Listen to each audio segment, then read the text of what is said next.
તો ચૂંટણી પંચ સંપૂર્ણપણે સજ્જ છે। મતદારો આ મહાપર્વને ચૂકે નહીં તે માટે છેવાડાના વિસ્તારો સુધી તમામ સુવિધાઓ પૂરી પાડવામાં આવી રહી છે। અમરેલી જિલ્લામાં આવેલ શિયાળ બેટ એ મતદરીએ સ્થિત છે, ત્યારે ચૂંટણી પંચે બોટની મદદથી આ ટાપુ પર ઈવીએમ પહોંચાડવાના છે। તો ચૂંટણી ફરજ પર રહેનારા કર્મચારીઓ પણ બોટના માધ્યમથી શિયાળ બેટ પહોંચ્યા। કર્મચારીઓ માટે પીપાવાવ પોર્ટથી 2 બોટની વ્યવસ્થા કરવામાં આવી હતી। આ તરફ ભરૂચ જિલ્લામાં નર્મદા નદી અને ખંભાતના અખાત વચ્ચે આવેલ આલિયા બેટ પણ એક દુર્લભ વિસ્તાર છે કે જ્યાં પીવાના પાણી, રસ્તા, વીજળીની સુવિધા નથી કે ન તો એક પાકું મકાન છે। છતાં બેટ પર રહેતા 254 મતદારો માટે ચૂંટણી પંચે અલાયદી વ્યવસ્થા કરી છે અને એક કન્ટેનરની અંદર મતદાન મથક ઊભું કરવામાં આવ્યું છે।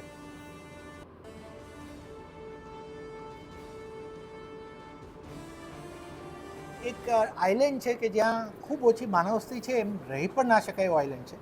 તો ત્યાં એક કન્ટેનરની અંદર અમે મતદાન થાય છે, જે છેલ્લા 2022થી શરૂ થયું ને આ 24ની ચૂંટણીમાં એનો ઉપયોગ થાય છે। આ એક અલગ વ્યવસ્થા છે કે ઇલેક્શન કમિશનનો એક ધ્યેય રહ્યો છે, no one to be left behind. એક પણ નાગરિક એના મતદાન અધિકારથી વંચિત ના રહેવો જોઈએ, એટલા માટે તેને ત્યાં સુધી જાય છે। આ વખતે ઘર ઘર સુધી આપણે મતદાન લેવા ગયા, જે વૃદ્ધ લોકો છે, જે દિવ્યાંગ છે એમની માટે। તો આ પ્રકારે આખું મતદાન મથક જ એમની નજીક આવી ગયું અને કન્ટેનરમાં પણ વ્યવસ્થા થઈને એવી વ્યવસ્થા થઈ કે જે ઇલેક્શન કમિશને જે એશ્યોર્ડ મિનિમમ ફેસિલિટી કીધી છે, તમામ મિનિમમ ફેસિલિટીઝ મતદારોને મળે। એક શિપિંગ કન્ટેનરની અંદર મતદાન મથક ઊભું કરાયું। આલિયા બેટ પર 136 પુરુષ મતદારો અને 118 સ્ત્રી મતદારો છે। સુવિધાઓના અભાવ વચ્ચે પણ તે પોતાની ફરજ બજાવવા ઉત્સુક છે।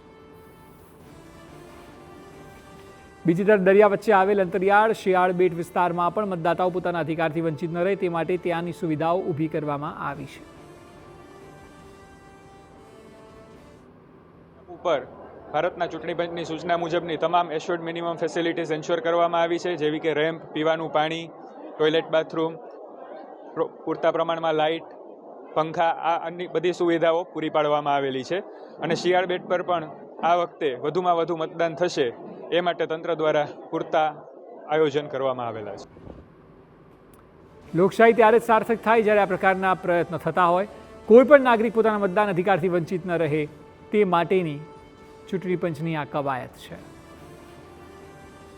બોટ મારફતે તંત્રના અધિકારીઓ છે તે પહોંચી રહ્યા છે। જે રીતે મતદાનની જે વ્યવસ્થાઓ કરવામાં આવી છે, પોલીસ તંત્ર સહિતના નોડલ ઓફિસરો સહિતના અધિકારીઓ કર્મચારીઓ છે તે પહોંચી રહ્યા છે। 5000 ઉપરાંતના મતદારો છે તે આવતીકાલે શિયાળ બેટમાં મતદાન કરવાના છે ને તેને લઈને ચૂંટણી તંત્ર દ્વારા વિશેષ વ્યવસ્થાઓ છે તે શિયાળ બેટમાં દર વખતની જેમ આ વખતે પણ કરવામાં આવશે ને તે પ્રકારે વધુમાં વધુ મતદાન થાય શિયાળ બેટમાં તે પ્રકારનું ચૂંટણી તંત્ર દ્વારા એક આયોજન વિશેષ કરવામાં આવ્યું છે।